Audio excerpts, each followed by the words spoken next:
Irmãs aqui presentes, caríssimos, caríssimas, que rezam conosco à distância, através das redes sociais, sejam todos muito bem-vindos e bem-vindas. Nós estamos celebrando hoje, com toda a igreja, o segundo domingo da Quaresma. Esse tempo propício, muito propício para todos nós nos prepararmos, não só para a Semana Santa, mas sobretudo para a Páscoa, ou seja, para a ressurreição de Jesus. A primeira leitura de hoje, Gênesis 22, 1 a 2, nos fala de Abraão, encontrando-se diante da perspectiva de uma ação que para ele, pai, é certamente a maior e mais difícil. Ele obedece e se dirige para o monte Moriá com seu filho Isaque, que sem o saber leva a lenha para seu próprio holocausto, seu próprio sacrifício. Deus parece romper sua palavra e fecha para Abraão toda a esperança para o futuro. Abraão constrói um altar, coloca a lenha e depois de amarrar o jovem, pega a faca para sacrificá-lo. Abraão confia totalmente em Deus, a ponto de estar disposto a sacrificar o próprio filho.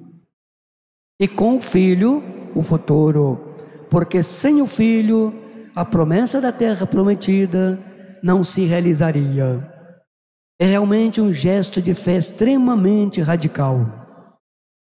Porém, como vimos, no momento decisivo, o anjo do Senhor detém o braço de Abraão e o carneiro substitui o filho no sacrifício. Neste momento, Abraão é detido por uma ordem do alto. Deus não quer a morte, mas a vida.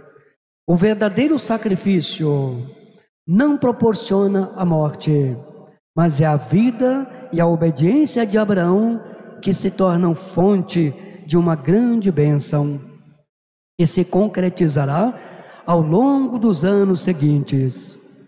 Em vista de sua comprovada fidelidade, Deus renova com Abraão sua promessa: descendência numerosa, terra em possessão e bênção para seu povo e todas as nações da terra.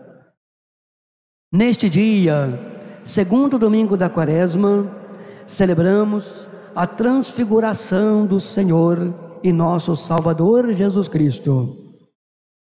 Além de católicos e ortodoxos, para esta solenidade se unem os irmãos anglicanos e luteranos, iluminados e irmanados pelo mesmo Espírito, unidade que congrega a mesma inspiração e carisma do segmento de Jesus Cristo. Neste evento prodigioso, Moisés e Elias, a lei e os profetas, apareceram conversando com Jesus. Diante de tudo isto, Pedro se voltou para Jesus para expressar sua admiração e seu temor pelo que ele e os outros 2 discípulos tinham visto e em que eles estavam participando. Rabi, que quer dizer mestre, é bom estarmos aqui. Vamos fazer 3 tendas, 3 moradas, uma para ti, outra para Moisés e outra para Elias. Uma nuvem os encobriu com sua sombra, da qual veio uma voz: este é o meu filho amado, escutai-o. Repetindo o que Deus, o Pai, já havia revelado por ocasião do batismo de Jesus no Jordão, a primeira teofania da Trindade.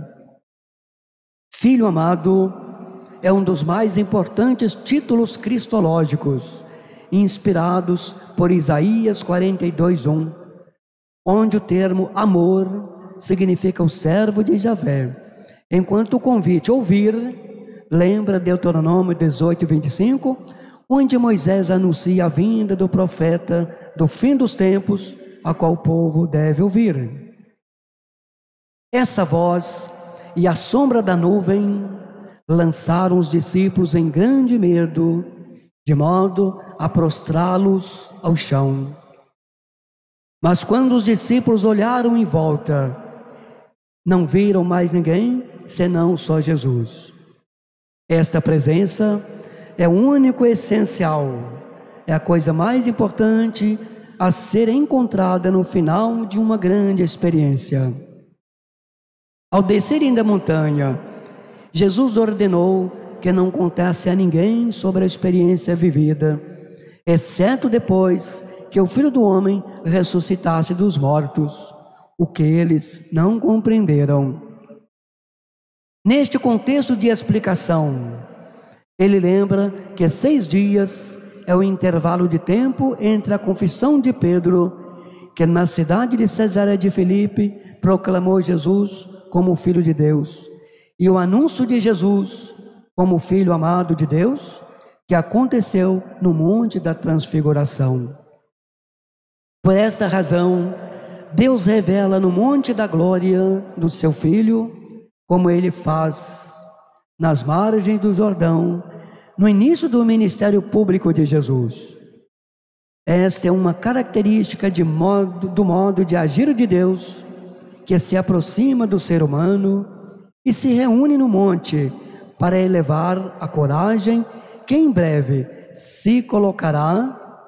será colocada à prova através da paixão e morte de Jesus, a quem seus discípulos ajudarão com grande medo e desapontamento. Presentes Pedro, João e Tiago, Jesus se transfigura diante deles. Seu rosto ficou luminoso e suas vestes resplandecentes. Com isto, Jesus quer manifestar aos discípulos que ele era realmente o Filho de Deus, enviado pelo Pai. Jesus é o cumprimento de todas as promessas de Deus. É Deus conosco, a manifestação da ternura e da misericórdia do Pai entre os seres humanos. A sua paixão e morte não serão o fim, mas tudo recobrará sentido quando Deus Pai o ressuscitar e o fizer sentar à sua direita na sua glória. Surpreendidos, ficaram também os 3 apóstolos no Tabor, ao verem Jesus tão divinamente transfigurado, estando precisamente a rezar preocupado, como qualquer homem, com o que ele iria sofrer em Jerusalém. Na liturgia de hoje, o evangelista refere que Jesus levou consigo Pedro, Tiago e João ao monte elevado e se transfigurou diante deles, tornando-se resplandecente de tal brandura que lavadeira alguma na terra poderia alvejar as suas vestes assim. É neste mistério de luz que hoje a liturgia nos convida a fixar o nosso olhar. No rosto transfigurado de Jesus brilha um raio da luz divina que ele conservava no seu íntimo. Esta mesma luz resplandecerá no rosto de Cristo no dia da ressurreição.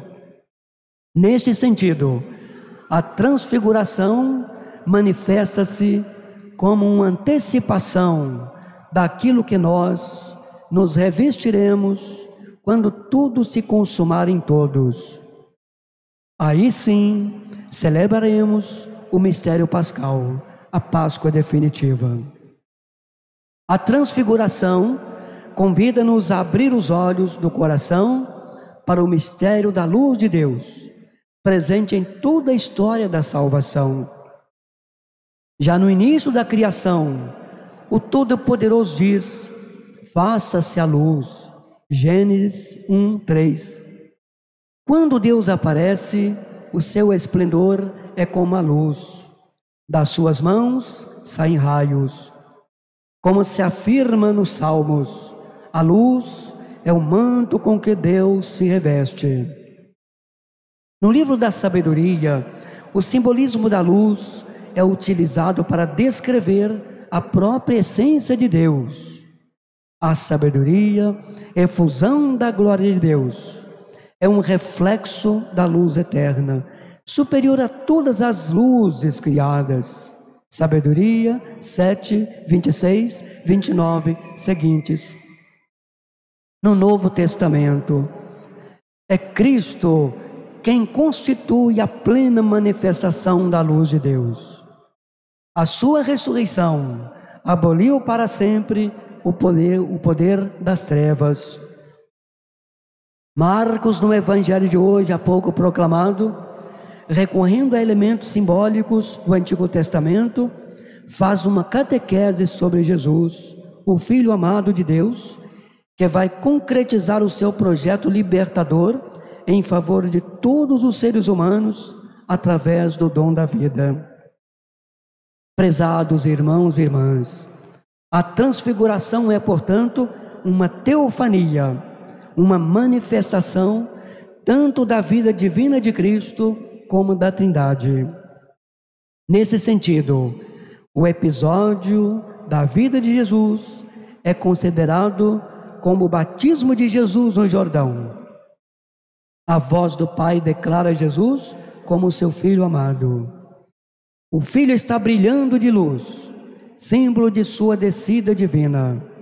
O Espírito envolve os discípulos à sombra da nuvem, tornando-se o portador da voz que testemunha a identidade de Jesus.